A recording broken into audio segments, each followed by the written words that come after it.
Vaccino da un lato, cure dall'altro, è questo il doppio fronte di lotta al coronavirus che l'Università di Verona con la Regione del Veneto intende portare avanti coinvolgendo anche le altre strutture della sanità regionale. In prima linea c'è il centro ricerche dell'azienda ospedaliera Scaligera che con lo Spallanzani di Roma inizierà la sperimentazione del primo vaccino Made in Italy, 70 i volontari che saranno coinvolti dalla prossima settimana.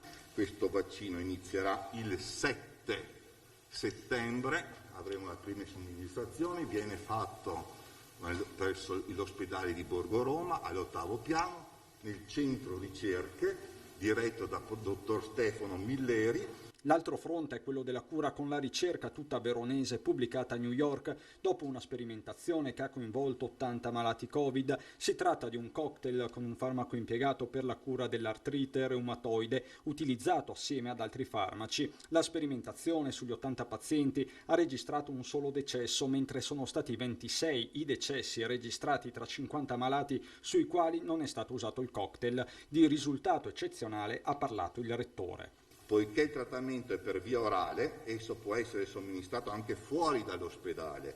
Ciò può limitare le conseguenze negative della pandemia ed essere quindi di estrema rilevanza per i sistemi sanitari di tutto il mondo. Per Zaia un orgoglio tutto veneto. Io sono orgoglioso di questi scienziati che magari vanno poco sui giornali, che magari sono poco noti, però i pazienti li vedono, i pazienti li curano e non è una cosa da poco. E Zaia è poi tornato sulla classificazione dei decessi da Covid con l'Istituto Superiore della Sanità che contabilizza anche i soggetti nel frattempo negativizzati, un fronte solo apparentemente statistico. E io penso che sia sempre più corretto fare quello che noi abbiamo sempre proposto, cioè le patologie che portano al ricovero piuttosto che al decesso, se non sono correlate alla positività, devono dire che il paziente non è morto a causa del coronavirus o non si è ammalato a causa del coronavirus. La sanità veronese nel frattempo, così come quella veneta, si sta preparando a ogni possibile scenario. Sono preoccupata da clinico perché questa volta, se ci fosse una seconda ondata, arriverà appunto a novembre e questo significherà molto lavoro. Come rassicurazione questa volta siamo pronti, non sarà più il 23 febbraio, questa volta noi oggi abbiamo un piano che prevede tutti i possibili scenari, da un incremento di 3 a 40 persone in pronto soccorso e questo ci permetterà di lavorare in una maniera nettamente migliore. Buonasera, ben ritrovati in diretta con Ring. Come sempre vi ricordo sia il lunedì che il martedì sera puntuali alle 21:15, molti temi a cominciare dalla nostra campagna elettorale, quella più vicina al di là del referendum, ma quello che ci disegnerà la regione dei prossimi 5 anni, quindi la sfida tra i 9 candidati presidenti. 2 saranno ospiti anche questa sera nel corso della nostra puntata. Vi ricordo il 351 1755 340 per intervenire, fare domande, commenti via SMS.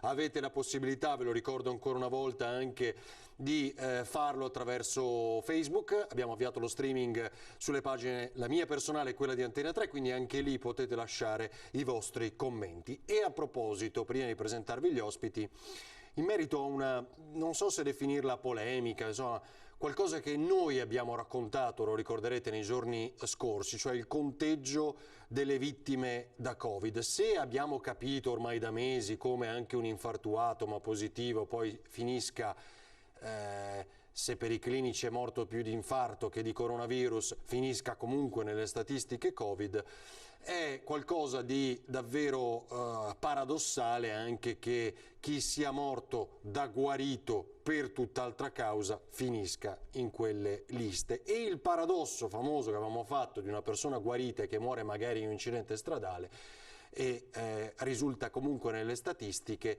trova ulteriori conferme. Oggi abbiamo dato notizia nei nostri telegiornali, la Regione Veneto ha inviato quella famosa lettera che aveva annunciato proprio su risposta al nostro quesito in merito all'Istituto Superiore di Sanità, cioè ha scritto: come mai conteggiamo anche queste persone? Dobbiamo continuare così? Anche chi, ripeto, ha avuto il Covid, è guarito, muore per tutt'altra causa, perché deve finire nelle statistiche Covid? Perché allora davvero un po' tutto è sballato e cominciamo a fare davvero fatica anche nel trovare una ratio a tutto questo. Immaginate, ed è un classico, aggiungo solo quest'ultimo dato, che sono tantissimi, al di là dell'incidente stradale, al di là dell'incidente sul lavoro, di una persona positiva, guarita, che magari ha un incidente sul lavoro e poi debba essere conteggiato anche in quel senso, perché così dicono le linee guida dell'Istituto Superiore di Sanità. E i casi molto più frequenti sono quelli dei malati oncologici, magari persone malate terminali, che arrivano per le ultime ore nell'ospedale più vicino, o magari scelgono l'Italia per stare vicino ai propri parenti pur essendo stranieri, e scoperti positivi all'ingresso in ospedale, poi muoiono nell'arco di qualche ora, ma muoiono perché appunto sono malati terminali da diverso tempo, magari appunto senza sapere neanche di essere positivi. Chiudiamo questa premessa. Saluto e ringrazio Simone Borile, Movimento 5 Stelle, buonasera, ben trovato. Buonasera, grazie. Candidato così come Luciano Sandonà, lista Zaia, ben trovato. Buonasera. Sono collegati con noi poi, saluto e ringrazio Paolo Benvenu, che è candidato governatore, invece più volte ospite per solidarietà, ambiente e lavoro. Buonasera, ben trovato Benvenu. Buonasera a voi. Saluto anche Pietro Bean, invece candidato consigliere regionale per il Partito Democratico. Buonasera a tutti. E poi si collegherà tra poco con noi Simonetta Rubinato, che invece è candidato governatore per Veneto Rubinato. Allora, Veneto Rubinato per l'autonomia. Il sondaggio, oggi abbiamo lanciato un nuovo sondaggio, poco più di 1500 telefonate nell'arco di poco più che di un'ora e mezza. In classe con le mascherine, è giusto secondo voi? C'è un diluvio di sms anche sulle pagine Facebook, commenti sulle pagine Facebook dove abbiamo lanciato ulteriormente questo sondaggio. Sì, se credete si debba stare con le mascherine a scuola, allo 0422 16 26 691, chiamata gratuita e anonima, ve lo ricordo ancora una volta. No, invece allo 0422 16 26 690 è gratuito e anonimo, basta fare una telefonata, diciamo, a uno dei due numeri in base alla vostra idea, sentirete un segnale di occupato, ma è già stato registrata la vostra opinione, appunto perché è gratuita e anonima. Allora si ricomincia, poca chiarezza, sapete anche che molti governatori d'Italia chiedono poi sul fronte del trasporto pubblico che vi sia il riempimento almeno all'80% cosiddetto, no, degli autobus, cioè se fatto il 100% almeno l'80%, tutti con le mascherine, ma almeno l'80%, e anche questo è tema di dibattito. Voglio cominciare da Borile. Sul fronte scuola abbiamo tante tematiche, c'è anche il maltempo sul quale torneremo ovviamente tra poco, e altri temi legati alla nostra campagna elettorale in Veneto, quella più vicina. C'è il referendum per il taglio dei parlamentari, senz'altro. A che punto siamo? Cosa possiamo spiegare ai nostri telespettatori? Perché domani, per intenderci, ci sono anche i corsi di recupero, quindi tutti gli istituti. Chiaro. Allora, va detto una cosa, noi abbiamo finalmente prodotto un manuale di linee guida che è stato diramato a livello nazionale. Per quale motivo? Perché vogliamo mettere i nostri ragazzi nella totale sicurezza. Noi sappiamo perfettamente che il 99% dei ragazzi giovani sono asintomatici, che contraggono il virus nell'ambiente familiare. Asintomatici significa che probabilmente hanno un sistema immunitario molto forte e che di conseguenza non si ammalano, ma possono propagare, veicolare il virus e portarlo a casa. È per questo motivo che l'Italia, attraverso il governo Conte, il Movimento 5 Stelle e tutto il suo governo, ha voluto, con dei tempi anche dal mio punto di vista sicuramente dilatati ma necessari, anche perché ricordiamo che la situazione pandemica una settimana fa era diversa da oggi. Noi oggi non potevamo fare questo discorso perché la curva epidemiologica è in continua evoluzione e mutazione. 1. 2. Ricordiamo che noi in Europa siamo stati gli unici a produrre delle linee guida per mettere in sicurezza i nostri ragazzi. La Spagna ha riaperto le scuole, attenzione, e non c'è nessun stato manuale di linee guida. Tant'è che la settimana l'Italia è scorsa... l'unica. Esattamente, così la Francia ha riaperto le scuole questa mattina, ha rimandato i loro studenti a scuole elementari, medie e superiori senza linee guida, senza distanziamento, senza nessun protocollo da seguire. La Germania ha aperto le scuole la settimana scorsa e ne ha già chiuse 40. Noi abbiamo, anzi che con tutti i tempi necessari, prodotto delle linee guida per mettere in sicurezza i nostri ragazzi e per tutelare la salute dei ragazzi e delle famiglie. Non voglio lascio influenzare allora, diciamo, in questo sondaggio, che poi vi ricordo non ha valore statistico, però per lei Borile, poi vorrei sentire un'opinione rapida da tutti inizialmente. Mascherina sì o no? Adesso Matteo, immagino che sia un giovane che va a scuola col cavolo che tengo la mascherina per 5 ore a scuola, a meno che Avarino, non guardi, sia un giovane. Allora, dobbiamo sfatare questa quantità industriale di fake news immesse dalla Lega e da Salvini, che è da quest'estate che la Lega, con i famosi contenitori in plexiglass, col fatto che si pensava di chiudere i ragazzi da solo, blindarli senza finestre, di tenere i ragazzi 8 ore al giorno con la mascherina, nessuno ha mai detto questo. I ragazzi non porteranno la mascherina se il distanziamento è garantito da almeno 1 metro, 1,5 metri. Punto. Però chiaro, non era così preciso. chiaro, non era così no, chiaro. per noi è sempre stato chiaro. Purtroppo la Lega è molto abile ad immettere ovviamente una serie di fake news. No, guardate voi, ogni puntuale, ogni 24 ore siete bravissimi nell'immettere delle male informazioni. A me non risulta Salvini per tutta l'estate ha parlato di plexiglass all'interno dei banchi. Quando mai c'è stata una dichiarazione da parte di un dirigente, direttore, diciamo che Razzolina ha dovuto smentire, perché era una delle voci, una delle cose che continuano ogni sembrava. volta, ma le mascherina, dai, almeno di mascherina a scuola. Il comitato scientifico dice che tutti dovrebbero avere la mascherina se il distanziamento di un metro, anche io e lei non c'è, ed è una cosa di buon senso. Allora, è da marzo che sono chiuse le scuole, non siamo arrivati il 31 di agosto per decidere quali sono le linee guida.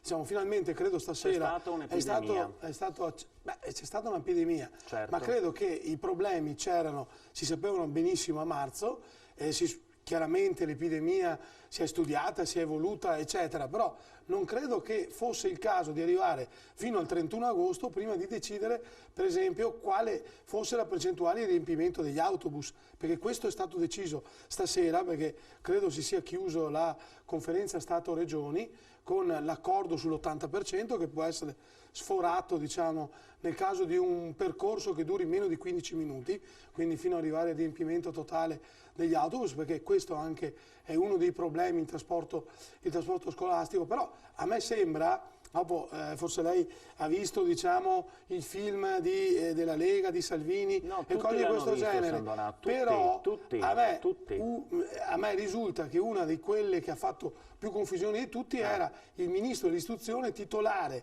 diciamo, delle decisioni in materia scolastica, che da 3-4 mesi a questa parte ogni giorno ne conta una, e questa persona si chiama Azzolina. Ma non è vero, questo e oggi è Salvini, siamo arrivati, che ogni 24 e oggi ore siamo arrivati in maniera siamo arrivati che i genitori e le scuole non sanno ancora le linee guida precise.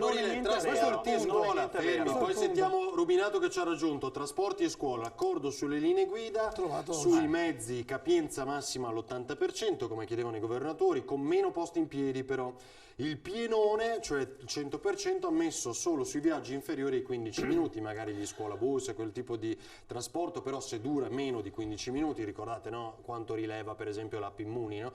E allora si può arrivare al 100%. Avarino, Flash e poi Rubinato. Veloce, io sono preside di un istituto, chiaro, di un istituto universitario. Noi a luglio, come Ministero dell'Università, avevamo già le linee guida, e questo va detto, cui viene data praticamente piena autonomia alle università in relazione alle risorse edilizie di stabilire corso per corso se renderlo in modalità frontale o in modalità telematica. Le scuole siamo stati gli unici in tutta Europa a voler gestire la situazione in modo oculato e attento per mettere in protezione i ragazzi, e questo va detto. Se poi si pensava che a luglio si dovessero già tirare fuori ovviamente delle linee guida quando la situazione era in evoluzione, anche a causa di comportamenti irresponsabili da parte di alcuni, l'estrema ratio, che è quello che poi stiamo applicando. Abbiamo messo, scusate, 57 milioni nelle infrastrutture per mettere nel Veneto,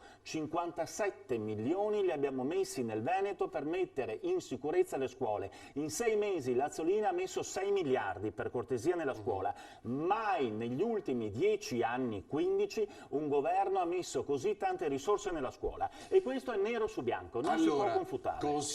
Scusa Tony, Alice, che saluto e ringrazio in regia, lasciamo questo sms, dai, un diritto di critica almeno ironica. Le rotelle che mancano nel cervello del governo le hanno messe nei banchi, dai. Ma adesso lasciatemi dire questa. Perché quello delle rotelle. Ci torniamo ai banchi dopo. Aspetti Borile. Rubinato, buonasera, ben trovata, già presentata poco fa, l'aspettavamo, Veneto Rubinato per le autonomie, buonasera al candidato presidente. Cosa dice lei? Cosa ci ha capito? Aspetti che non la sentiamo, credo che abbia l'audio disattivato, provi a verificare Rubinato, eccoci qua, prego. Grazie, buonasera a tutti intanto. Dunque, innanzitutto va precisata una cosa, questo governo sta investendo tantissime risorse, non solo perché, non perché sia il governo o l'unico governo che pensa alla scuola. Io stessa sono stata parlamentare di governi che hanno finanziato la scuola anche con una riforma, ma semplicemente oggi non c'è il patto di stabilità, si è liberi dal patto di stabilità e stanno arrivando importanti risorse da poter investire, e meno male, dico io. Però è una condizione completamente diversa da quelle precedenti. Dopo, se vogliamo ricordare che con la riforma Gelmini sono stati tagliati 8 miliardi e che il Veneto purtroppo ha pagato tantissimo quella riforma, perché mentre le classi del Veneto crescevano nei tempi in cui c'era un'immigrazione da lavoro importante nella nostra regione, quindi bambini che venivano accolti negli istituti ma che non si assumevano gli insegnanti adeguati al numero di bambini, questo è vero. Oggi finalmente ci sono risorse, grazie alla condizione completamente diversa di finanza pubblica e di regole di finanza pubblica anche in Europa, per fare finalmente, tornare a fare degli investimenti importanti sulle scuole, a cominciare anche da un'edilizia scolastica diversa, perché evidentemente regole di bilancio che facevano accorpare istituti comprensivi con migliaia e migliaia di alunni e un'edilizia scolastica che andava in questa direzione, paradossalmente oggi si trovano meglio scuole magari più piccole che sono rimaste nelle frazioni dei nostri comuni. Ecco, quindi un dislocare anche in modo diverso, un pensare a un'edilizia scolastica è importante, ed è importante avere anche le risorse per investirci. Quanto alle linee guida, a Bolzano, dove la provincia autonoma ha competenza primaria sull'istruzione, perché non è vero che si distrugge la scuola italiana nazionale se si riconosce una competenza più forte in materia di istruzione ai territori, a Bolzano le linee guida sono pronte e mi sembra che le abbiano anticipate bene anche nei contenuti, visto anche quello che si sta decidendo in zona Cesarini a livello nazionale, le hanno pronte da giugno e le scuole lì ripartono il 7 di settembre con vademecum già dati ai genitori e alle famiglie, con tanto di illustrazioni, convivere, io le ho viste, convivere con il coronavirus, ripartire in sicurezza. Le regole c'erano già, le misure di sostegno già, le raccomandazioni già, ci si è organizzati per tempo e si partirà probabilmente una settimana prima, mentre altre regioni d'Italia, a causa anche della situazione spostano dopo il voto, no? Ma non lo fa il Veneto, che conferma il 14. Allora, aspetti Rubinato, Tony, ci fai vedere un attimo solo la domanda del sondaggio, cui daremo esito, no? Vi daremo l'esito tra poco. Rubinato, cosa risponde a questa domanda? E passiamo subito a Benvenu con la risposta, quella che vedi in onda in classe con le mascherine, sì o no? Allora dipende dalla situazione, qui ci vuole la responsabilità di tutti e di ciascuno e il buon senso. Allora le dico cosa succede a Bolzano non c'è la mascherina per i bambini sotto i 6 anni, quelli che frequentano la scuola dell'infanzia. C'è la mascherina per la scuola primaria e secondaria di primo grado se non c'è il metro di distanza, se c'è il metro la mascherina si toglie. Chiaro, Benvenu, cosa dice lei? Bah, io intanto voglio dire una cosa in premessa. Io non sono candidato a governatore, sono candidato... Presidente, giusto? È vero. Questa è una cosa che sembra, come dire, non importante, ma per me ha un significato. Io penso che il punto politico vero della situazione che andiamo ad affrontare in autunno sia come dire, il risultato di politiche che sono state fatte in questi anni. Cioè noi riapriamo le scuole, questo dibattito su mascherina sì, mascherina no, mi pare in parte risolto, e comunque, come dire, si vedrà insomma anche dallo sviluppo della pandemia, di come sarà la situazione sanitaria insomma nell'autunno. Ma credo che il punto politico sia il fatto che noi abbiamo una situazione che si è determinata negli anni, dove gli alunni per classe sono un numero così importante da essere difficilmente per sé sostenibile in una situazione di emergenza sanitaria. E questo credo che sia un fatto dovuto alle controriforme che sono state fatte in questi ultimi anni e che non hanno visto solo protagonista il centrodestra.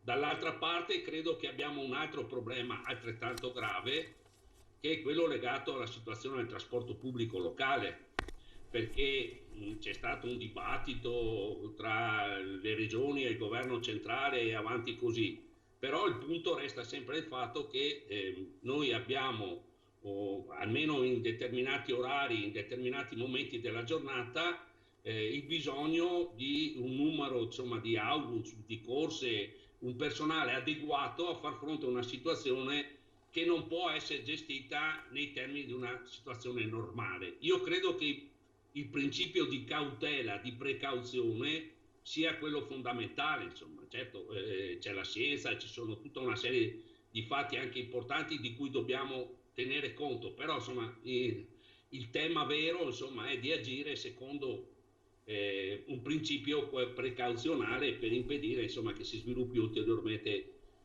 questa pandemia che già abbiamo pagato cara. Questa è per me la questione fondamentale. Noi ci troviamo come ci siamo trovati il 23 di febbraio. Io credo che quello che ha detto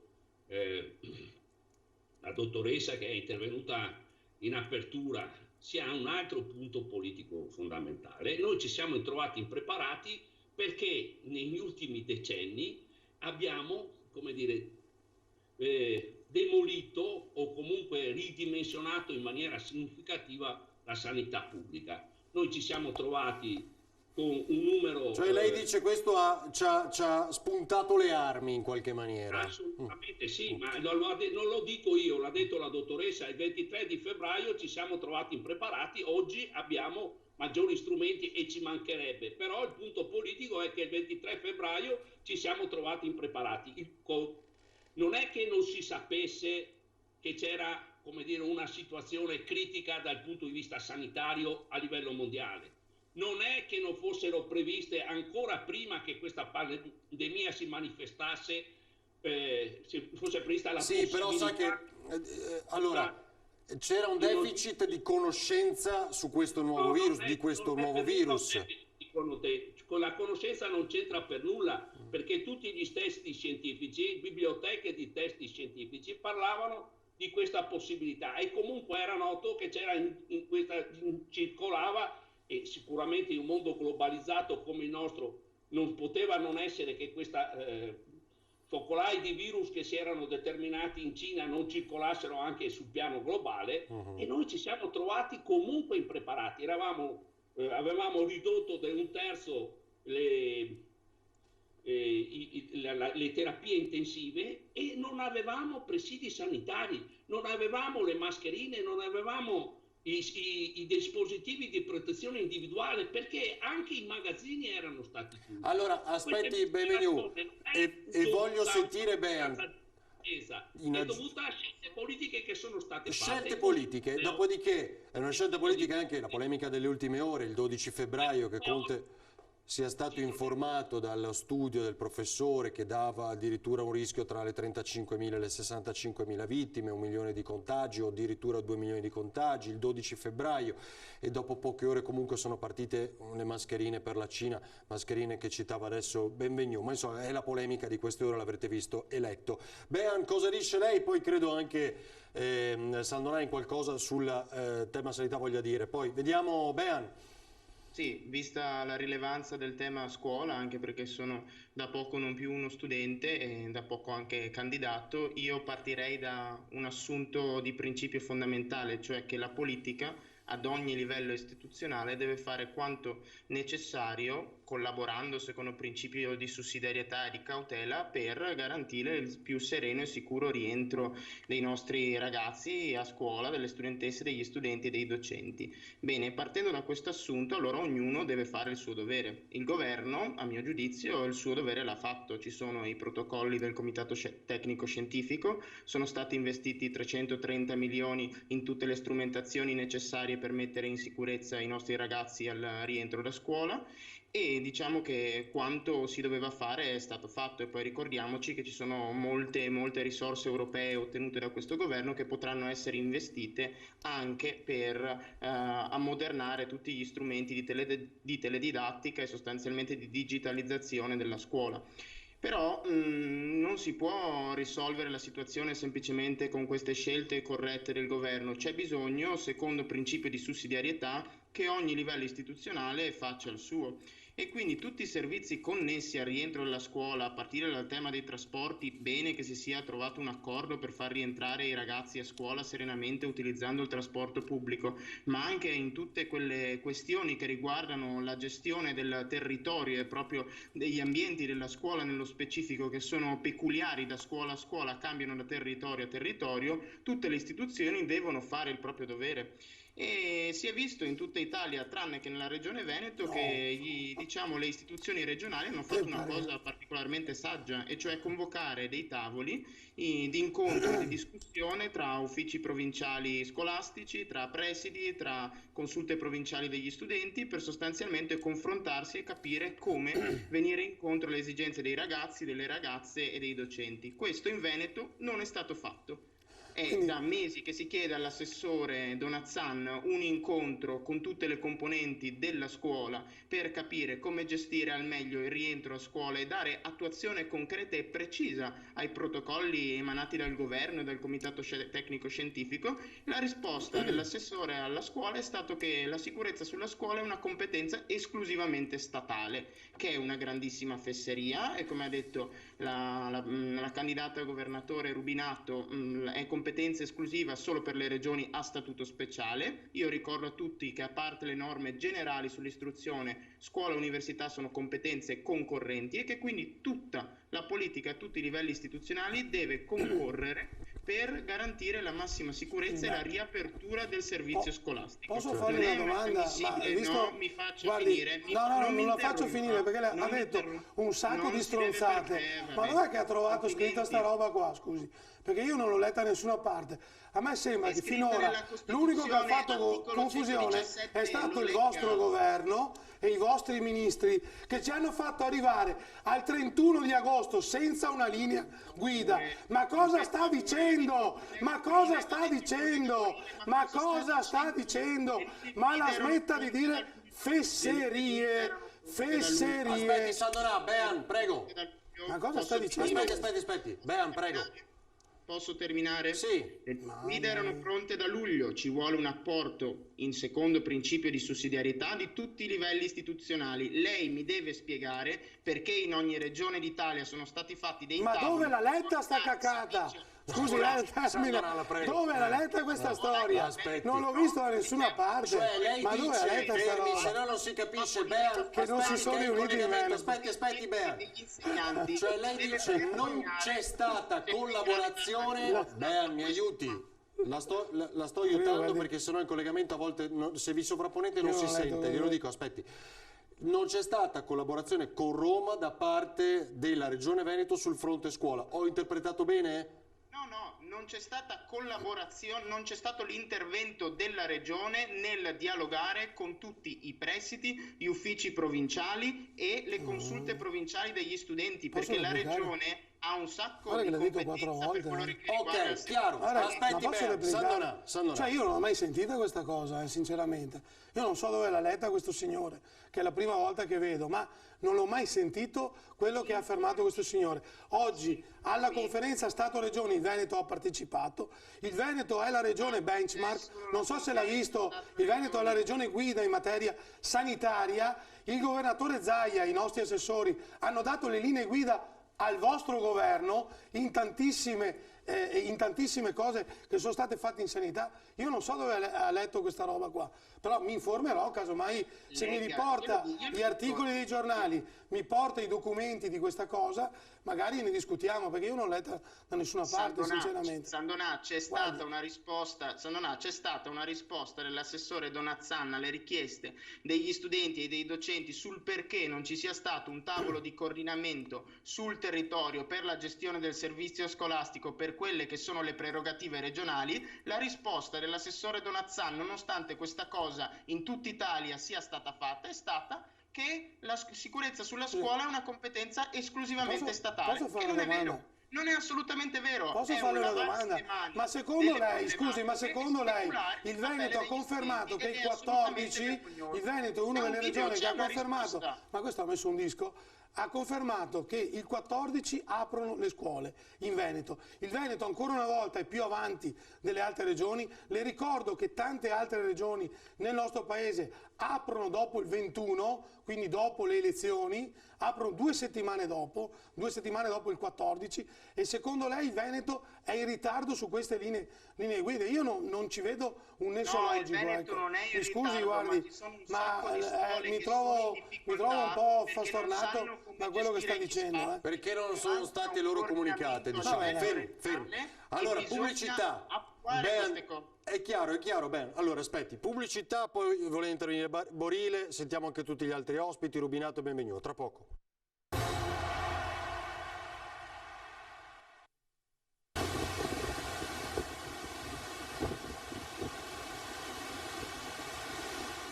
A metà giornata Verona ha tirato un sospiro di sollievo, questione di pochi centimetri e l'esondazione dell'Adige è stata scongiurata, così come si è evitata in extremis all'apertura della galleria Adige-Garda. Il fiume, dopo aver preoccupato il Trentino Alto Adige e costretto all'evacuazione la cittadina di Egna, ha toccato una massima di 1,66 metri. Tutti i ponti del capoluogo scaligero sono rimasti aperti con la protezione civile e i vigili del fuoco mobilitati. L'unico problema semmai è stato quello di contenere la curiosità dei veronesi ammassati lungo gli argini per seguire l'attraversamento della piena. Immagini sono rimbalzate anche sui social, come quelle girate da Marco Pasetto e Sergio Baietto.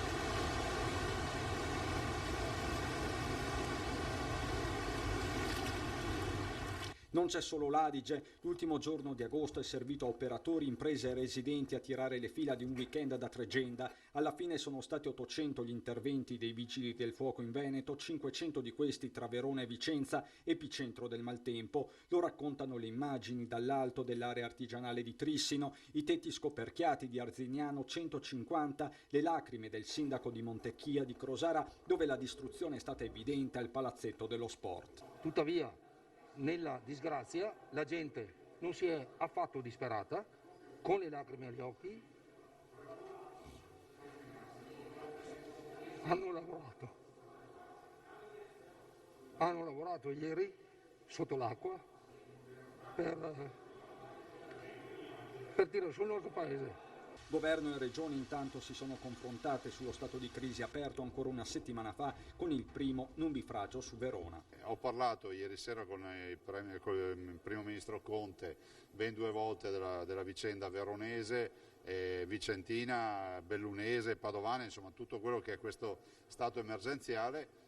Già oggi arrivano i primi tecnici della Protezione Civile Nazionale, dopodiché stiamo preparando un provvedimento affinché si richiedano risorse al Fondo Nazionale. E ci sono 2 tragedie collaterali al maltempo, sempre nel Veronese, dove 2 uomini risultano dispersi nelle acque dell'Adige, entrambi gesti estremi. In un caso in particolare un uomo caduto nel fiume si è messo a lottare con il pompiere del soccorso acquatico che lo voleva salvare e che a sua volta ha rischiato la vita, mentre il vigile del fuoco è stato ripescato dai colleghi a valle dopo 16 chilometri nelle acque impetuose, sano e salvo. Sono continuate per tutto il giorno le ricerche dei 2 dispersi, un altro fronte, l'ennesimo, per i vigili del fuoco del Veneto.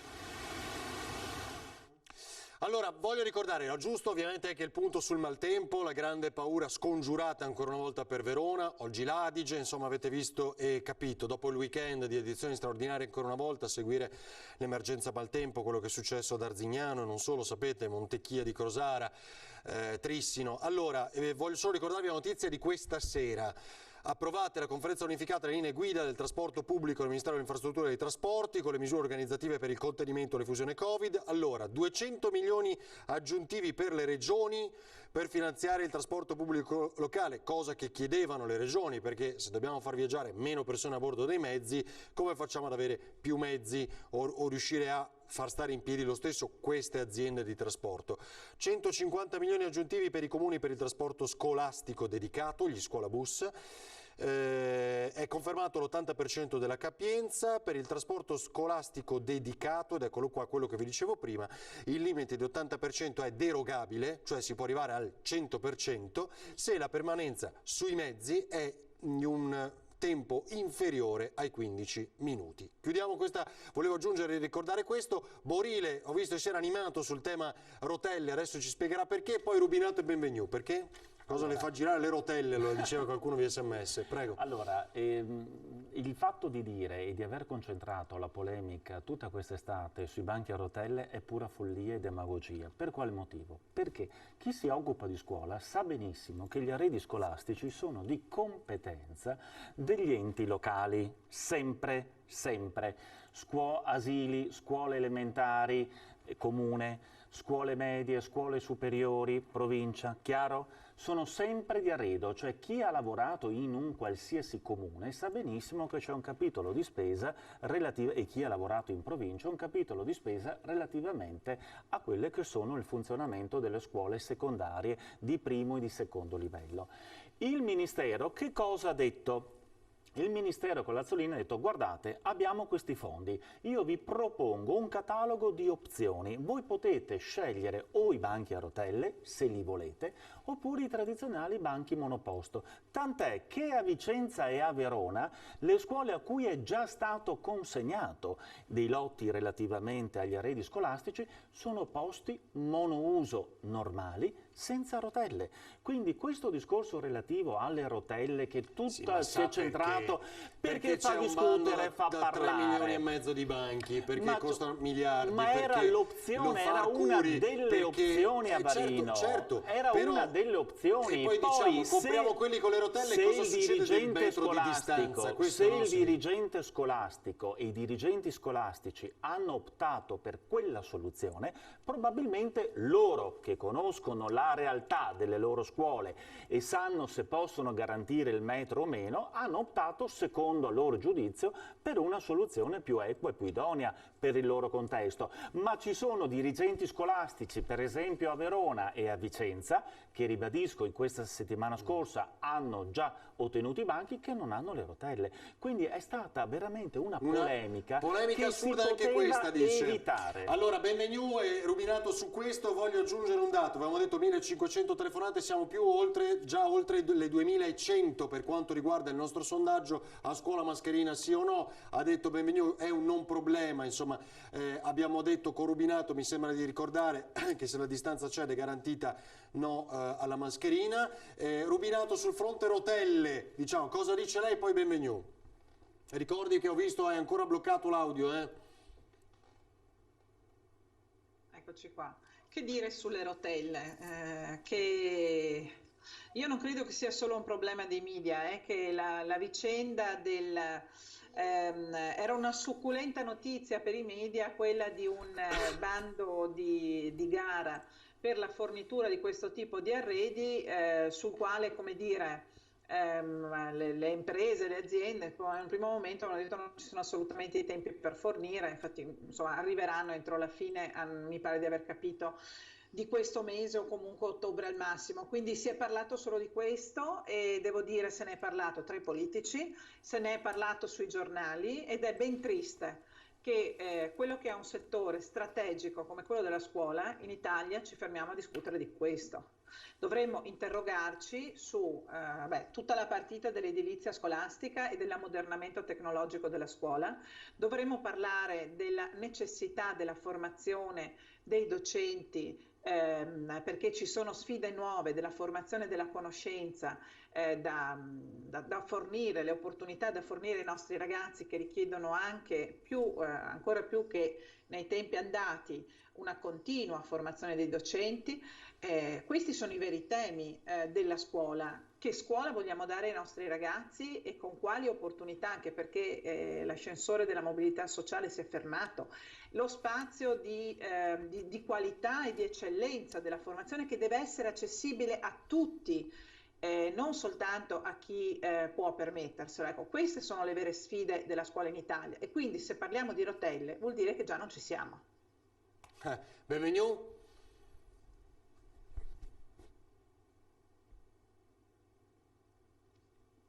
Non vedo Tony. Sì, scusa. Ecco, prego, Benvenu. Devo dare assolutamente ragione, almeno per una parte, da chi ha parlato prima di me. Non mi appassiona per nulla il dibattito sulle rotelle, anche perché appunto decideranno i dirigenti scolastici o hanno deciso i dirigenti scolastici secondo le condizioni delle loro scuole come agire su questo terreno. Restano due fatti fondamentali, che la scuola in Italia è stata devastata dalle politiche di austerità, dalla logica del patto di stabilità, dalla logica del pareggio di bilancio. Vorrei ricordare che tutti quelli che si animano e si contendono come dire, no, il dibattito politico attorno a questo tema hanno tutti votato tranquillamente in Costituzione l'obbligo del pareggio di bilancio, che già di per sé come dire, comportava tutta una serie di conseguenze, ha comportato tutta una serie di conseguenze, compresa appunto quella di rendere oggi il nostro sistema scolastico ancora più fragile di fronte alle emergenze che ci troviamo ad affrontare. Una di queste di cui non si parla, anzi sono due di cui voglio parlare. Una riguarda gli insegnanti. Noi abbiamo un corpo di insegnanti che è reso fragile dal fatto che prolungando l'età lavorativa, andando sempre più tardi in pensione, abbiamo un corpo insegnante che per una parte consistente, come dire, diventa sensibile sensibile nel senso negativo, ovviamente, alla possibilità di contrarre il Covid. E cioè, questa è una prima... Lei dice è comprensibile la paura di molti insegnanti, perché sappiamo lei ha toccato un nodo importantissimo, aspetti benvenuti, al quale volevo arrivare, nel mostrarvi poi anche la mascherina trasparente di cui tanto si sta parlando in queste ore, perché l'insegnante, se deve tenere una mascherina, sia trasparente perché poi si possa vedere anche il labiale. Quindi hai la foto qui, Tony, quando la vuoi inquadrare dal computer, e sta facendo anche questo il giro, insomma, del web, e non solo, il tipo di mascherina che potrebbero utilizzare, però insomma su questo vedremo. Cioè, negli ultimi giorni cosa abbiamo raccontato? Di una parte, per esempio, dei medici di base che rifiutano l'idea di accogliere il corpo docente per fare i tamponi prima di andare a scuola, di rientrare a scuola, e una parte del corpo docente che dice non me la sento di rientrare a scuola perché ci sono rischi. Prego, Benvenu. Io credo che questo sia comprensibile, perché si tratta di persone che hanno superato una certa età, che magari sono portatori di patologie o plurime, magari in qualche caso, che ovviamente se colpiti dal Covid potrebbero rischiare pesantemente sulla loro vita, mi pare. Ma questo accade perché ovviamente... Però Benvenu, questo mi permetto, aspetti, anche negli altri luoghi di lavoro, allora. Cioè, diciamo, potrei rifiutarmi anch'io.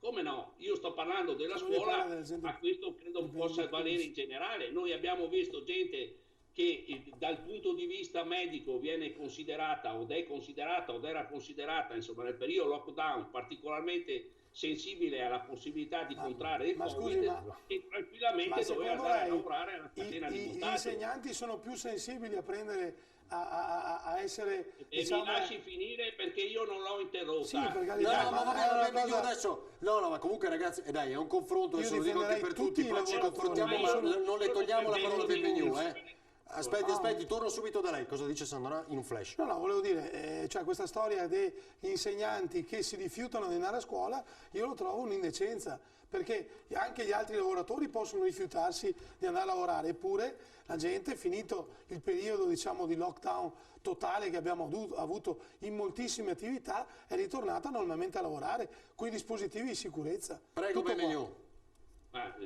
Io penso che questo sia un discorso che non tiene conto della realtà dei fatti. Ovviamente una parte del corpo insegnante è oggettivamente, non perché lo dicono loro, perché è oggettivamente dimostrato dalle loro cartelle cliniche, sono in una condizione per cui l'esposizione al Covid, che ovviamente a contatto quotidiano con soggetti che possono essere asintomatici, perché sappiamo che i giovani hanno questa caratteristica di essere portatori del Covid, ma nel 90% dei casi asintomatici, quindi di trovarsi in una situazione obiettivamente non gradevole. Chiaro, va bene. Mi pare assolutamente logico, però voglio finire su un punto perché per me è altrettanto importante. Le chiedo veloce poi Bean su questo, prego. Prego, Benvenu, veloce però le chiedo poi Bean. Il diritto allo studio, volevo parlare anche del fatto che molti studenti, in particolare universitari, che sono costretti a costi molto alti nello studio, perché devono magari pagare, se sono fuori sede, pagare affitti, eccetera, a causa del fatto che molte famiglie avranno significative regressioni nel reddito, si troveranno nella condizione di non poter accedere agli studi universitari. Siccome noi siamo il paese in Europa o tra i paesi in Europa che hanno i livelli di scolarizzazione più bassi, credo che un punto non sia soltanto quello di discutere come si va in aula, se ci sono le mascherine, se non ci sono, se ci sono i banchi con le rotelle o meno. Si tratta anche di ragionare se siamo in grado o effettivamente di garantire una quota significativa di studenti necessaria per far crescere il nostro paese di accedere agli studi superiori e universitari. Mi parebbe che questo potrebbe essere un tema di dibattito per la politica molto più importante delle rotelle. Allora, esatto, ragione. Al di là delle rotelle, Bean, cosa dice di questa cosa del ruolo degli insegnanti? Abbiamo detto alcuni spaventati, no? Sono una percentuale anche alta nel lanciare questo allarme, non ce la sentiamo di tornare al lavoro. Cosa dice? Il tema in realtà secondo me è più semplice di quello che sembra, ma è reso molto complicato dalla demagogia. Io auspico che praticamente tutti gli insegnanti tornino a scuola e possano lavorare in sicurezza con tutti gli studenti, le studentesse e per l'appunto riavvicinarsi a quello che era la scuola prima del lockdown il più possibile. Mi rendo conto che per un insegnante può essere difficile, diciamo, o spaventare tornare a scuola, perché sì, è vero, le condizioni devono essere uguali per tutti i lavoratori, però effettivamente degli insegnanti magari con patologie pregresse di tipo respiratorio possono effettivamente incorrere molti rischi ad andare ad insegnare in scuole che sono piene, per l'appunto possono essere piene di asintomatici, perché come è stato detto e ricordato effettivamente la maggior parte degli asintomatici sono giovani e questo può metterli in difficoltà. Io credo che quindi bisogna sostanzialmente garantire la situazione più possibilmente vicino alla normalità. Per quei docenti che effettivamente corrono un rischio eccessivamente grave, probabilmente perché soffrono di patologie pregresse, bisogna sfruttare tutti i finanziamenti che sono stati erogati dal governo per magari fare qualche accorgimento, ma deve dipendere da scuola per scuola, caso per caso, e utilizzare ad esempio gli strumenti di teledidattica. Dobbiamo avvicinarci il più possibile alla normalità, perché fa bene agli studenti, alle studentesse, ai docenti, alle scuole e anche alla società in generale. Con la scuola. Io credo di fondo, come diceva lei, cioè bisogna andare a scuola, presentarsi a scuola con delle regole sicure con la tutela di chi c'è, i ragazzi e insegnanti, però per lo stesso ragionamento, se volessimo estremizzare, purtroppo sappiamo che anche l'ambito infermieristico, il mondo della sanità ha spesso età avanzate ed è quel mondo che ha rischiato, essendo in prima linea in questi mesi, cioè dobbiamo pensare anche a loro. Io non credo, no? Ci siano medici, infermieri che si vogliano rifiutare. Infatti io dico e poi che Sandonà e Borile, prego. È una cosa che va pensata, sono eccezioni alla regola, si può pensare caso per caso, bisogna costruire un'adeguata normativa, bisogna coinvolgere quello che sono tutti gli istituti con le loro peculiarità e capire se ci sono effettivamente necessità di garantire protezione anche ai docenti particolarmente in difficoltà. Per tutelare i casi singoli, ho capito. I casi singoli, io certo. cercherei di avvicinare il più possibile il contesto scolastico post-lockdown a quello che era prima del lockdown. Eppure il ministro Speranza ha detto preparatevi, perché preparatevi anche a lezioni telematiche, insomma quello che si è sempre fatto. Sileri, il vice ministro alla salute: sono contrario alla mascherina sotto i 10 anni, i bambini tra i 6 e i 10 anni possono non tenerla, tranne che in ambienti comuni e in particolare frequentazione. Dobbiamo educarli, a spiegare senza impaurirli, possiamo solo minimizzare il rischio ma non azzerarlo, lo ha detto il vice ministro alla salute Pierpaolo Sileri. Oggi si è parlato di molte cose, tra l'altro vi segnalo le terapie intensive in aumento, quello che secondo me più del numero dei contagi, contagio non vuol dire malattia, lo diciamo ormai da settimane e settimane, per il quarto giorno consecutivo però sono in aumento le persone ricoverate in terapia intensiva in Italia. Si evince dai dati del Ministero, che aggiorna a 94 il numero delle terapie intensive, 8 in più rispetto a ieri quando l'aumento era stato di 7. Allora ho la pubblicità, poi promesso ripartiamo da Borile e Sandonà. Tony, rifai vedere il sondaggio per favore, vi dico aggiornamento, abbiamo ricevuto più di 600 telefonate ulteriori mi pare da quando abbiamo iniziato meno di un'ora fa. 2105 telefonate, risposta, diamo l'esito, sondaggio non dal valore statistico, però è interessante, vedo moltissimo commento anche via SMS su questo tema. In classe con la mascherina, giusto sì o no? Vediamo il risultato. Nel nostro sondaggio alla casa più di 2100 telefonate in poche ore, circa 3 ore di telefonate, in classe sì al 36%, no col 64%. Quindi la maggioranza dice, rispondendo a questo sondaggio gratuito e anonimo, no la mascherina in classe per i nostri ragazzi. Vedo che hanno risposto anche molti ragazzi stessi e alcuni insegnanti. Bene, ci rivediamo subito dopo la pubblicità.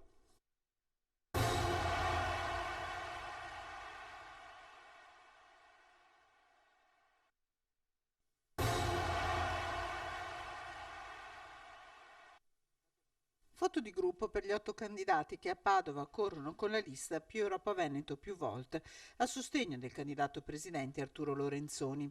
Una regione che esce da un altro fine settimana di enormi danni da maltempo.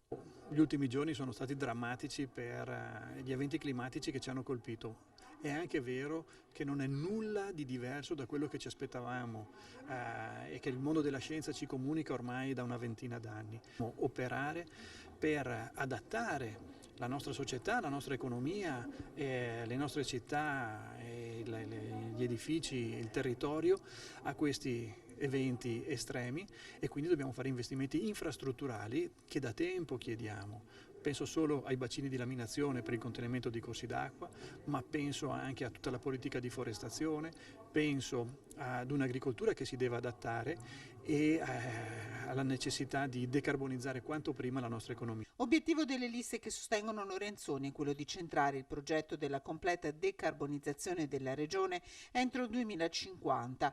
Una lista, quella presentata in Sala Anziani, che guarda l'Europa come casa comune dei diritti oggi e domani.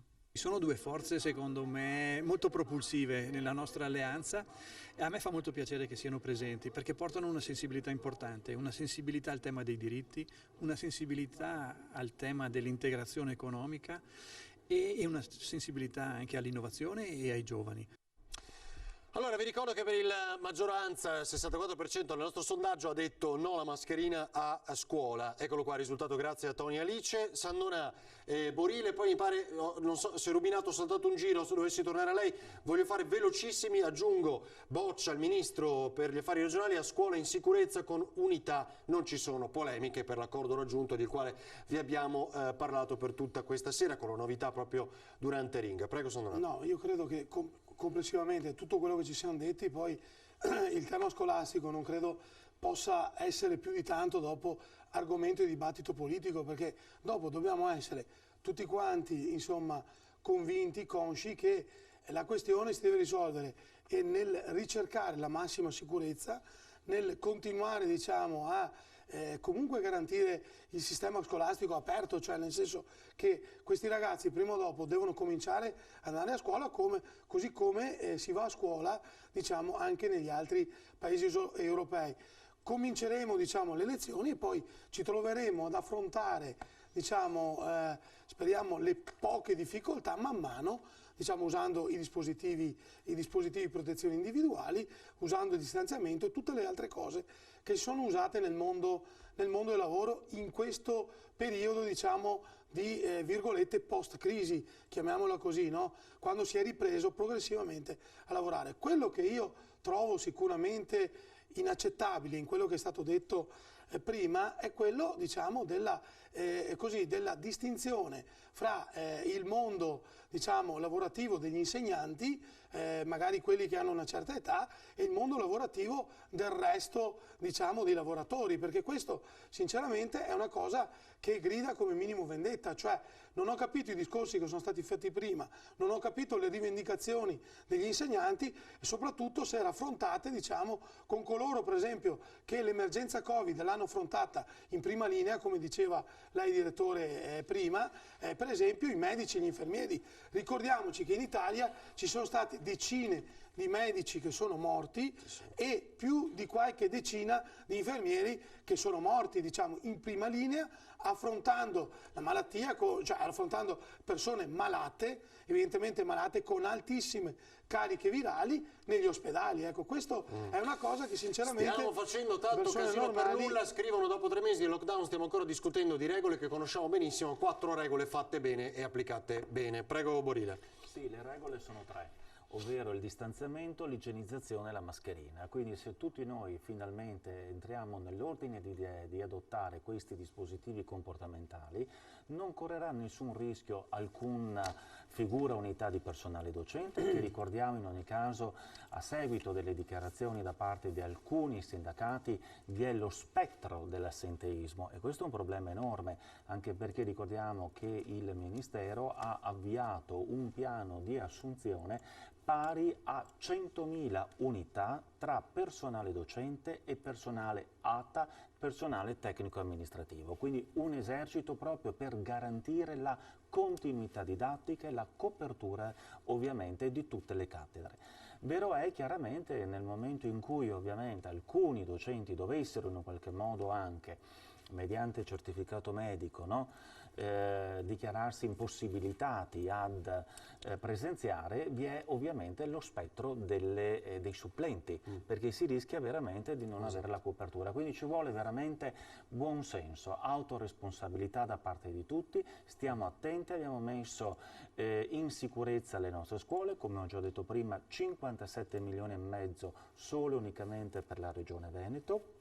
Abbiamo introdotto anche tutta una serie di canali di finanziamento di riqualificazione dei nostri istituti e ricordo altresì che i processi di sicurezza nelle scuole erano stati avviati già a maggio, perché dal 18 maggio in poi noi abbiamo con uno dei DPCM consentito ai ragazzi delle superiori, della scuola secondaria, di fare gli esami di Stato proprio in presenza, mettendoli in sicurezza. Quindi abbiamo già dimostrato, insomma, che appena si era creata quella finestra, abbiamo subito cercato di mettere i nostri studenti ovviamente. Voglio aggiungere un dato e poi arriviamo al maltempo, perché ho visto anche nell'intervista al candidato presidente del centro-sinistra Arturo Lorenzoni si è citato il maltempo di questi giorni, ma prima come si vota? Perché parliamo di regole per quanto riguarda il ritorno a scuola, da domani i corsi di recupero, ve lo ricordo ancora una volta. E come andiamo a votare? Tony, dal computer sfruttiamo il Corriere.it che ha ideato questo schema semplice per spiegarci il documento, la mascherina, come ci presentiamo, come entriamo, l'igienizzazione. Vediamo questo breve video del Corriere.it che ci spiega come si andrà a votare 2021. Oltre al documento e alla tessera elettorale, questa volta, quando si va al seggio, bisognerà ricordarsi di portare con sé anche la mascherina. È obbligatoria e non è l'unica misura sanitaria prevista per le elezioni del 20 e 21 settembre. Vediamo le altre. Non sarà misurata la temperatura all'ingresso, la responsabilità è affidata a ciascun cittadino. Queste le raccomandazioni. Non andare al seggio con febbre oltre 37,5 o con sintomi da Covid, se si è in quarantena o in isolamento oppure se è stato in contatto con positivi negli ultimi 14 giorni. I guanti non sono necessari, l'elettore troverà all'ingresso in ogni seggio il gel per igienizzare le mani. Operazione che ripeterà più volte, prima di entrare innanzitutto, poi un'altra volta prima di ricevere la scheda e la matita. Rispetto agli scrutatori, inoltre, dovrà tenere una distanza minima di 1 metro, seguendo i segnali. Dovrà stare invece a 2 metri di distanza quando gli verrà chiesto di togliere la mascherina, perché il voto è segreto, sì, ma bisogna pur farsi identificare. Sarà lo stesso elettore, dopo il voto, a infilare la scheda nell'urna, con la sola eccezione di quella per il Senato in Veneto e in Sardegna. In quel caso la consegnerà ai membri del seggio. Il consiglio è di disinfettare le mani anche dopo il voto. Bisogna evitare in ogni modo assembramenti, l'accesso al seggio sarà contingentato, dove possibile ci saranno aree di attesa esterne. In ogni caso saranno opportunamente segnalati percorsi, dedicati e distinti, di ingresso e di uscita. E chi è in quarantena o è positivo al Covid? È previsto il voto a domicilio. Tra il 10 e il 15 settembre si deve mandare, anche per via telematica, la richiesta al sindaco, accompagnata da un certificato dell'ASL. Verrà un addetto con camice, visiera e guanti. Sono allestiti seggi speciali per permettere il voto nei reparti Covid. Gli scrutatori che vi lavoreranno avranno un compenso maggiorato del 50%. Allora, Rubinato, per fare tutto in sicurezza, bisogna crederci proprio, bisogna andare a votare con un bel convincimento forte, cioè, perché poi vi immaginerete cosa saranno le code, quale sarà anche la paura. Abbiamo detto più volte, abbiamo chiesto qualche settimana fa in un sondaggio ai nostri telespettatori se temono poi anche questo ritorno al voto per questioni di sicurezza o meno. Cosa dice Rubinato? Puoi sentire Benvenu e Bern, prego. L'audio.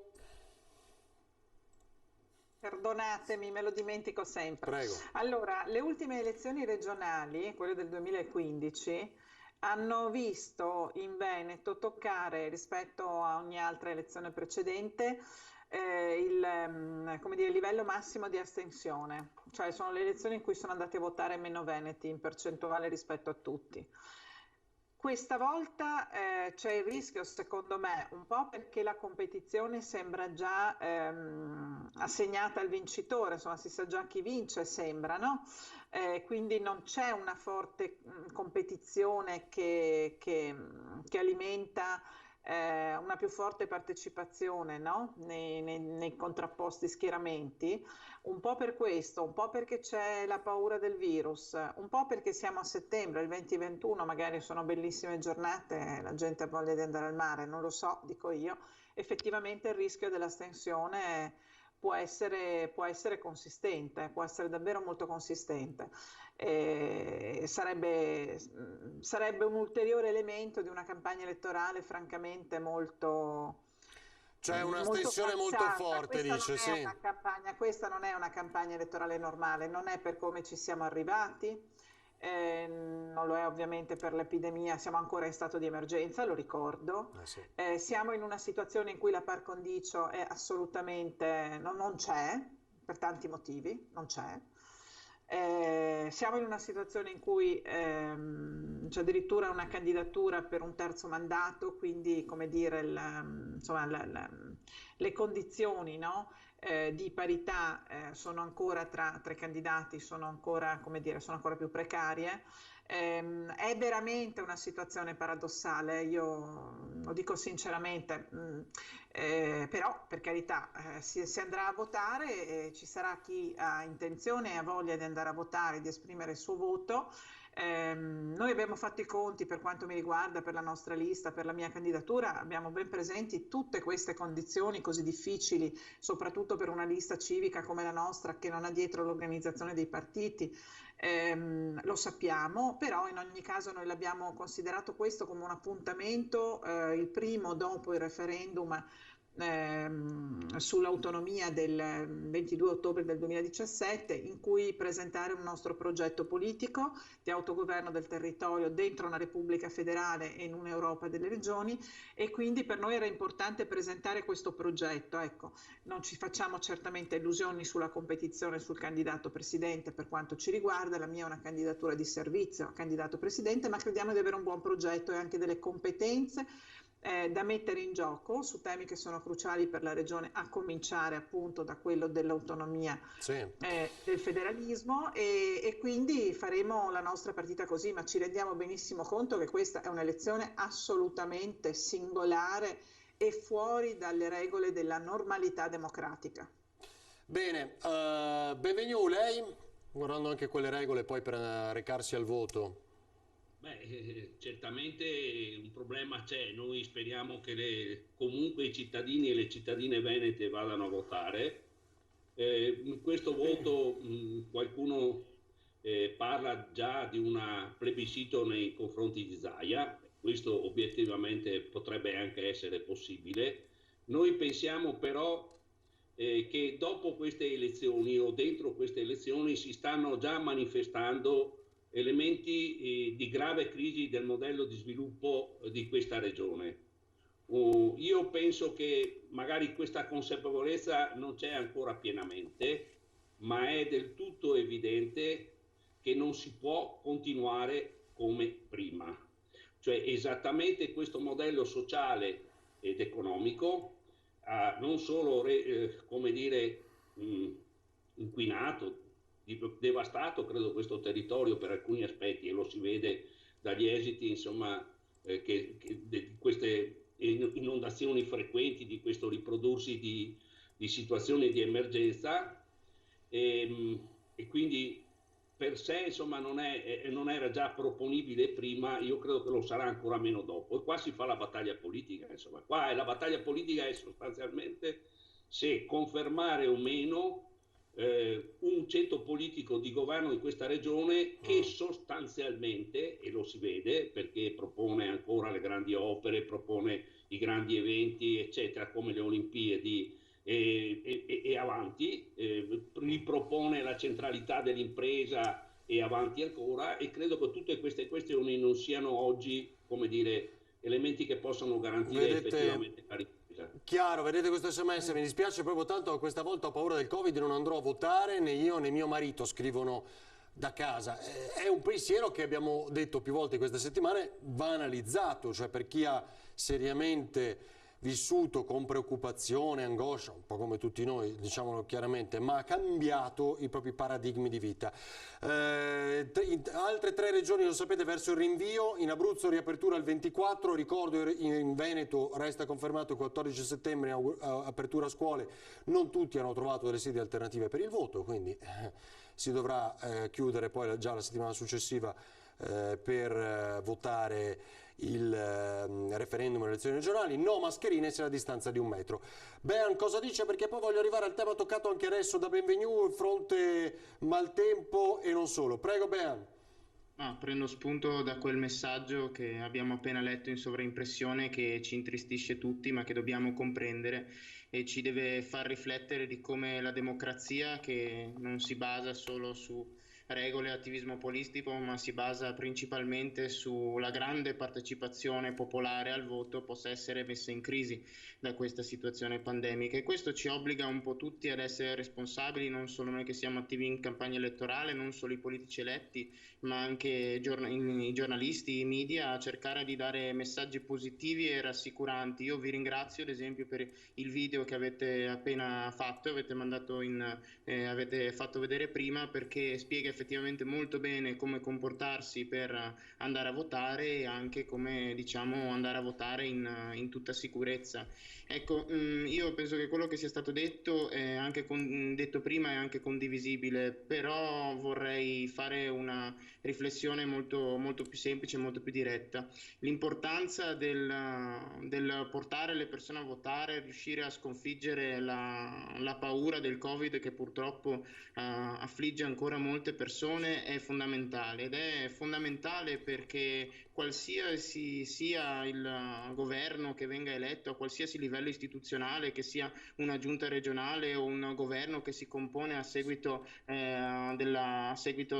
del Parlamento, è necessario che chi rappresenta il popolo abbia, diciamo, alle sue spalle un forte mandato popolare, una forte partecipazione, sia la maggioranza che l'opposizione. Solo con una forte partecipazione popolare la politica e la democrazia hanno la forza per poter affrontare situazioni complicate, una pandemia che stiamo vivendo. Se la democrazia comincia a intristirsi, a indebolirsi, a morire, qualsiasi politico che sarà eletto e dovrà prendersi in carica questa situazione così complicata, temo non avrà la forza e gli strumenti per riuscire a rispondere ai bisogni dei cittadini. E questo è un tema importantissimo. Segnalo che essere a Ring, anche se siamo a distanza, il collegamento è come avere la mascherina, che gli sms vi coprono, però insomma, vi capiscono e vi seguono lo stesso.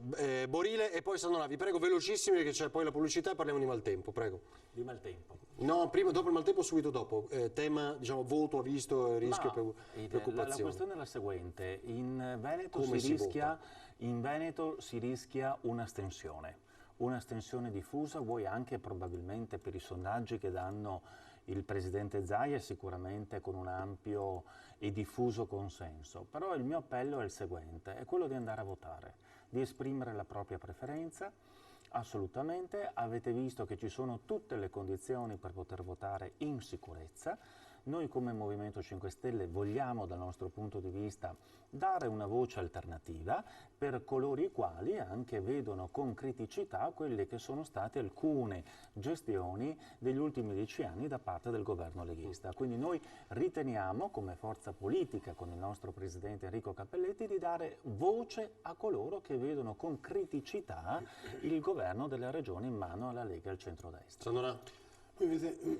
Noi invitiamo la gente ad andare a votare, votate per chi volete, cioè fate la migliore scelta, ma andate a votare perché il vostro voto è importante, è il sale della democrazia. In Veneto c'è sempre stata una grandissima partecipazione alle urne, c'è sempre stata una grandissima forza del corpo elettorale. È importante che la gente dica la sua dopo tanti mesi, anche che dia un segnale, se vogliamo, alla politica non solo regionale ma anche nazionale. Cosa diceva Borile prima di cominciare? Che questo non è un voto di Zaia contro gli altri candidati, ma Zaia contro Salvini. E poi voi dovete rispettare quel sondaggio, perché sennò il rischio poi... No, ma diciamo che la gente va a votare, venga letto diversamente. Diciamo che la gente si reca alle urne e abbiamo visto anche in tutta sicurezza, e pensiamo che ci rechiamo normalmente al supermercato o al negozio alimentari, dico ogni 2 o 3 giorni, ed è molto più sicuro, diciamo, recarsi al voto. Quindi dobbiamo superare questo piccolo scoglio che magari hanno le persone più anziane e veramente andare massicciamente al voto. Allora, pubblicità, meno di un minuto, torniamo sul fronte Maltempo e sentiamo gli ospiti. A tra poco.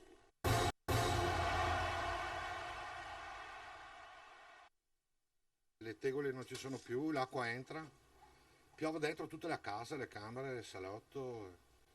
Volavano le tegole, hanno distrutto tutto, finestre, saracinesche, portoni, tutto fondato. Anche l'altro, guardi. Cosa è successo qua?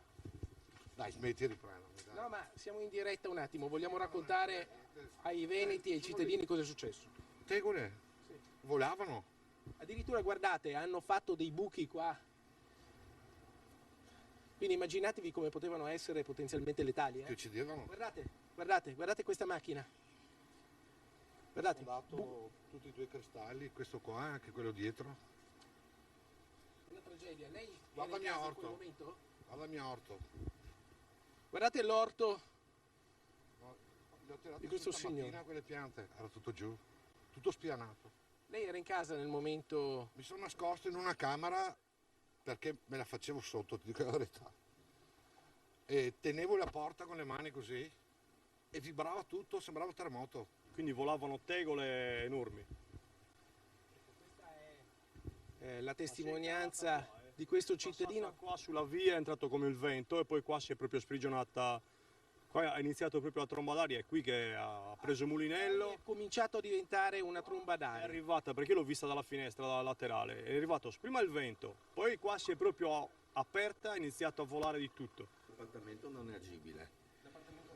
No, assolutamente no, più che detto. Sì, ma i danni principali sono sopra, ma se vuole... Non c'è corrente, qui è completamente tutto bagnato. Guardate, Simone, inquadriamo il tetto completamente sfondato. Guardate che cosa è successo qua, addirittura è stata investita una macchina da queste tegole, da questi vetri, ma sono delle pietre veramente molto molto grosse. Sono un po' emozionato perché questo signore ha gli occhi lucidi.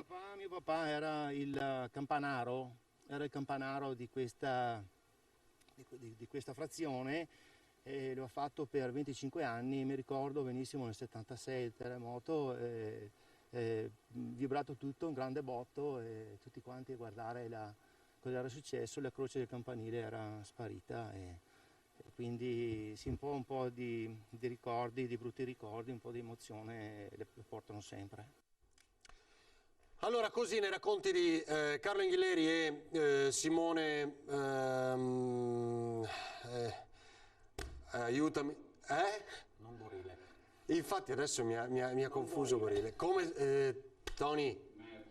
Simo Merlo, che è stato straordinario anche perché ha raccontato in questo weekend Simone Merlo insieme a Carlo Inghilleri quello che è successo insieme ai nostri inviati e colleghi in diretta costantemente. Voglio solo ricordarvi una notizia di questa sera: riempimento anche all'80% per quanto riguarda i bus, può derogare, arrivare al 100% se si sta meno di 15 minuti e no mascherine se c'è il distanziamento di 1 metro. Domanda delle domande, è arrivato il nostro telespettatore: come fa chi guida l'autobus, il conducente, a calcolare l'80% con persone che entrano, scendono, salgono e scendono in continuazione? Bella domanda e osservazione da casa. Allora, Borile, ricominciamo, vedi che colpa sua, ma confuso, ho dimenticato il mio collega amico Simone Merlo che ha documentato questo weekend. Cominciamo da lei, qualcuno scrive la natura si ribella, l'ha visto dagli sms, cosa dice? Allora, il Veneto è la regione più cementificata, una delle regioni più cementificate d'Italia, e quando noi cementifichiamo lo facciamo anche male, ahimè. Il governo ha stanziato 4 miliardi per quanto riguarda le risorse idrogeologiche per i nostri territori vulnerabili della nostra regione e italiani. Però io vorrei portare anche all'attenzione una cosa, visto che il maltempo ha messo in ginocchio praticamente metà Veneto. Guardiamo per esempio la grande maxi opera della Pedemontana firmata Galan-Zaia, perché ricordiamo era un'opera che era stata precedentemente proposta da Galan e poi rivotata 2 volte in Consiglio regionale e voluta tenacemente dal nostro zar Luca Zaia. Ecco, ricordiamoci che i primi, se non sbaglio, giorni del giugno scorso, Zaia tagliava il nastro sulla Pedemontana inaugurando 15 chilometri. Ricordiamo che a noi veneti 1 chilometro della Pedemontana costa 100 milioni. Con 100 milioni noi possiamo attrezzare e mettere in sicurezza 42 scuole. Orbene, se voi andate a vedere le immagini, ecco, della Pedemontana allagata, sono immagini agghiaccianti, poiché già appunto era stata oggetto anche di esposti da parte della Procura nel tratto di Malo. Ricordiamoci come questa grande maxi opera si ritrova per 5 chilometri completamente allagata. Quindi noi ci ritroviamo, ecco, le vediamo dalle immagini che sono agghiaccianti, 500 milioni buttati nel cesso, perché costa 14 miliardi la Pedemontana, un'opera che solo noi avevamo messo in discussione, no, mi correggo, non solo il Movimento 5 Stelle, ma fu la Cassa Depositi e Prestiti, fu la Corte dei Conti e fu la BEI, la Banca Europea di Investimenti, che bocciò l'opera, che disse fermatevi, ci sono dei costi esagerati, avete un tratto, perché in tutto sono circa 160 km di cementificazione, parte di questi chilometri viaggiano in parallelo con la A31, quindi non c'era neanche necessità, però l'abbiamo voluta fare. Adesso abbiamo fatto 18 chilometri, ecco, già inaugurati, 5 di questi chilometri sono andati sott'acqua. Quindi io mi interrogo, cari veneti, dovete voi sapere queste grandi opere, e io sono a favore delle opere, perché è ora di sfatare il mito e la fake news che noi siamo contro le grandi opere. Io sono contro queste porcherie, chiaro?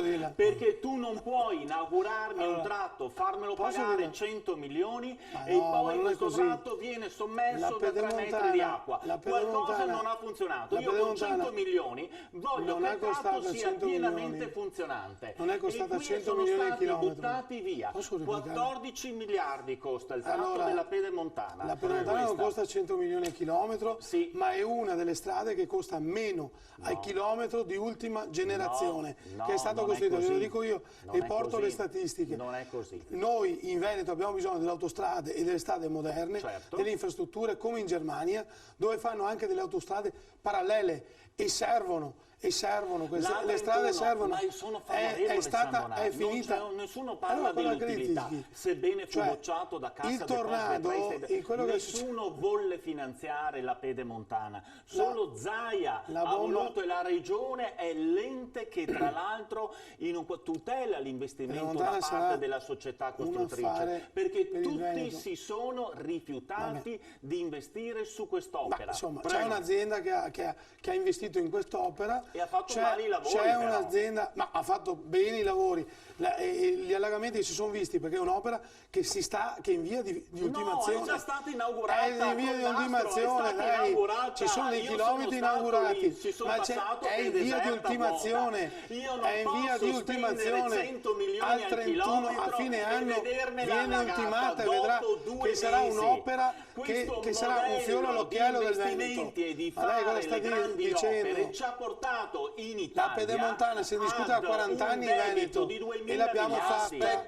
Aspetti morire, dai, perché adesso io non voglio entrare, però non possiamo dire che i fenomeni atmosferici di questi ultimi 2 weekend purtroppo sono colpa diciamo della Pedemontana o sono colpa dell'eccessiva o della cementificazione che è in atto negli ultimi 50 anni. Abbiamo approvato una legge che si chiama Consumo del suolo zero nell'ultima legislazione, abbiamo tolto il 70% delle aree edificabili, abbiamo tolto il 70% delle aree edificabili del Veneto con l'ultima legge che abbiamo fatto regionale. Diciamo le cose come stanno. Allora, ragazzi, però voglio dire una cosa molto semplice.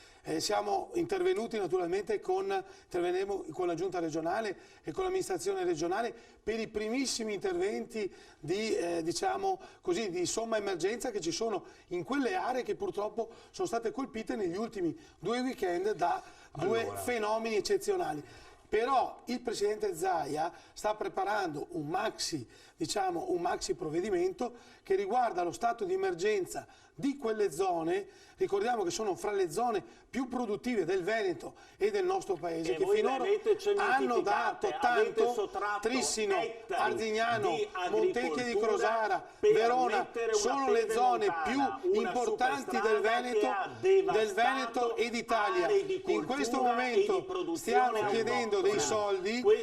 chiedendo dei soldi indietro al governo per riparare i danni. Abbiamo visto dei capannoni che sono crollate, dei muri, non per colpa della Pedemontana o della cementificazione, ma perché lì dentro ci lavorano i veneti, lavorano i veneti. Guardate cosa è successo. Questo non è colpa della cementificazione, non stiamo parlando di 2 cose diverse. Il governo, il vostro governo deve garantire dei soldi, devono garantire dei soldi, soldi non perché mettono in faremo ginocchio dei il conteggi nostro precisi. Sul fronte pedemontane ci è stato Il spiegato. provvedimento Vaia che è stato fatto di cronaca, dal precedente governo, che l'esondazione arriva dai campi, essendo un percorso in trincea, quindi sotto il livello, quest'acqua che è arrivata sul tracciato arrivava dai campi. Questo poi, e chiaramente poi certo si può discutere il tema cementificazione che sottolineava adesso Borile, però a onor di cronaca, perché sia diciamo chiaro, voglio sentire Rubinato. Questo sta la sua idea. Mesi tutto allagato. Un'opera che Vuol dire che non va bene. Chiaro, fermi. Rubinato, Benvenu e Bean, vi chiedo anche voi veloci. Prego Rubinato.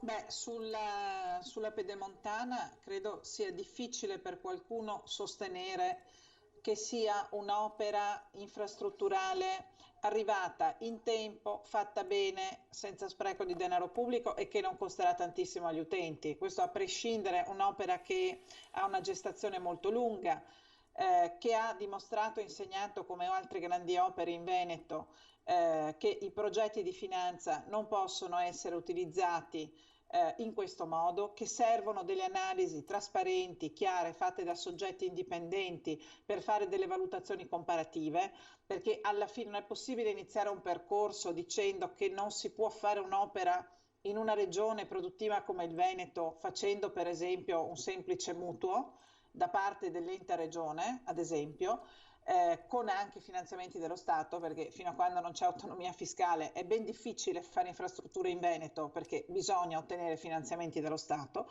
ecco, ma non si può dire sempre a posteriori che il progetto di finanza non andava bene e poi lo si aggiusta come meglio si può.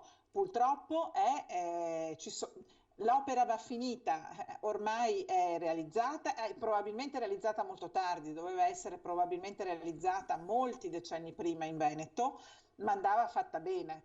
Il problema è che anche questa infrastruttura è stata fatta paradossalmente col rischio che ci siano, come dire, profitti per il privato che doveva consegnare un'opera attraverso lo strumento di progetto di finanza e che gli utenti, quindi i cittadini che la percorreranno, pagheranno cifre astronomiche. Non è così che si fanno le infrastrutture di cui pure ha bisogno il nostro territorio. E questo è un insegnamento che secondo me di cui bisogna fare assoluto tesoro, perché in futuro non si può continuare a costruire le infrastrutture in questo modo. Dopodiché le infrastrutture vanno fatte bene anche per il problema del rischio idrogeologico, perché quando si mette mano al terreno, a quella che è la rete idrica sul territorio, a quelli che sono gli aspetti geologici di quella che è una regione che parte dai monti e poi passa attraverso le colline, una pianura alluvionale, si arriva in Laguna di Venezia, c'è un territorio particolarmente delicato, bisogna avvalersi di competenze importanti che non sono compiacenti con chi deve utilizzare il territorio, perché un uso del territorio sostenibile ma va fatto, ma con quelli che danno le indicazioni corrette, perché poi nel breve, si vota ogni 5 anni, si può anche ottenere il consenso, ma nel lungo periodo stiamo pagando scelte scellerate di decenni fa, che magari hanno anche creato sviluppo, ma quale sviluppo? Quindi il modello va assolutamente cambiato. Dopodiché, proprio perché abbiamo questo territorio meraviglioso, straordinario, di grande varietà, noi abbiamo bisogno di investire tantissimo e oggi il venir meno del patto di stabilità e i finanziamenti anche europei aiutano. Bisogna assolutamente fare un grande piano contro il rischio idrogeologico. Certo, bisogna pensare non solo, chiudo, alle grandi opere, ma anche a una manutenzione diffusa, straordinaria sui territori, perché anche curare un fosso può diventare importante, curare un bosco diventa non c'è importante. dubbio. Allora, voglio sentire Benvenu e Bean, dobbiamo andare velocissimi. Ringrazio chi mi ha scritto che si sta discutendo da Porro, sapevo appunto per l'ospitata di Sileri.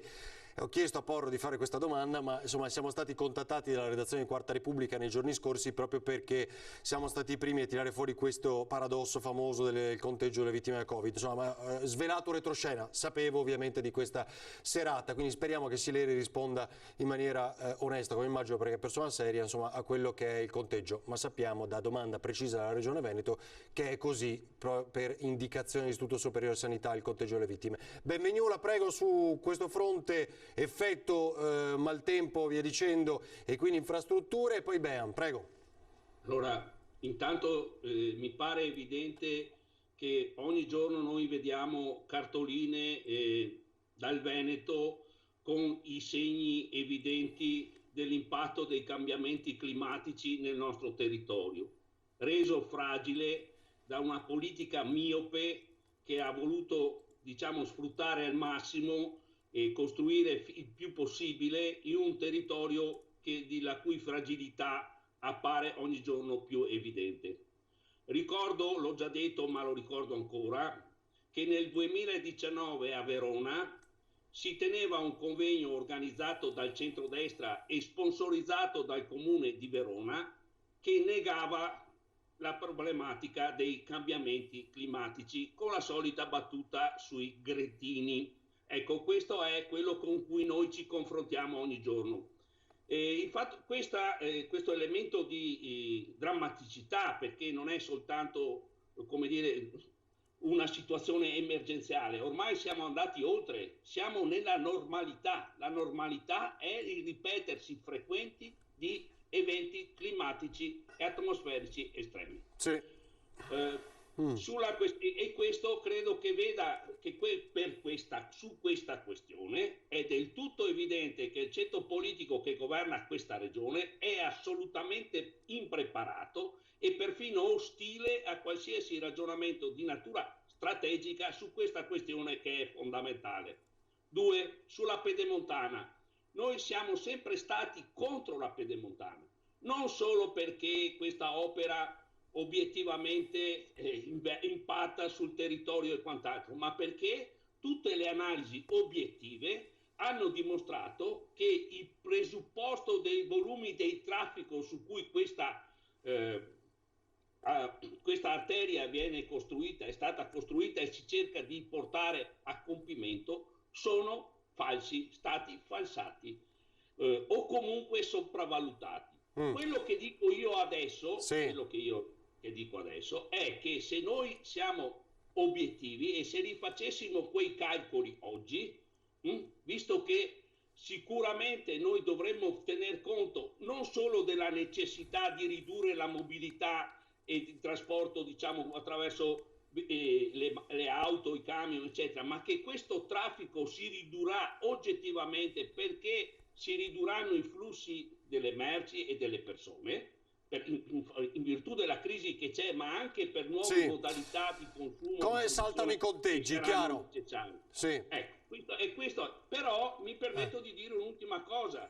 Ho 5 secondi. La Pedemontana va portata anche alla TAV, perché anche la TAV è una opera molto onerosa che dà vantaggi assolutamente irrisibili rispetto all'impatto che avrà sul territorio. Bean, la prego, perché sono già fuori coi tempi. Prego, Bean. Sarò rapidissimo. Innanzitutto porto tutta la mia solidarietà ai cittadini del Veronese, del Vicentino, del Padovano e del Bellunese che sono stati colpiti. Le cose da fare in questo momento sono assolutamente, è necessaria una collaborazione tra Regione e Stato per dichiarare lo stato di emergenza in quei territori che hanno bisogno di essere messi in sicurezza con una gestione diretta da parte della protezione civile, e lo stato di calamità in quei territori che invece hanno ricevuto un danno, potremmo dire, economico. Pensiamo a tutte le produzioni vitivinicole nel Veronese o nel Padovano, che sono state completamente dissestate, perché dichiarando lo stato di calamità si vanno a sbloccare quelli che sono i fondi nazionali che tutelano chi dalle calamità ha perso reddito e opportunità economiche.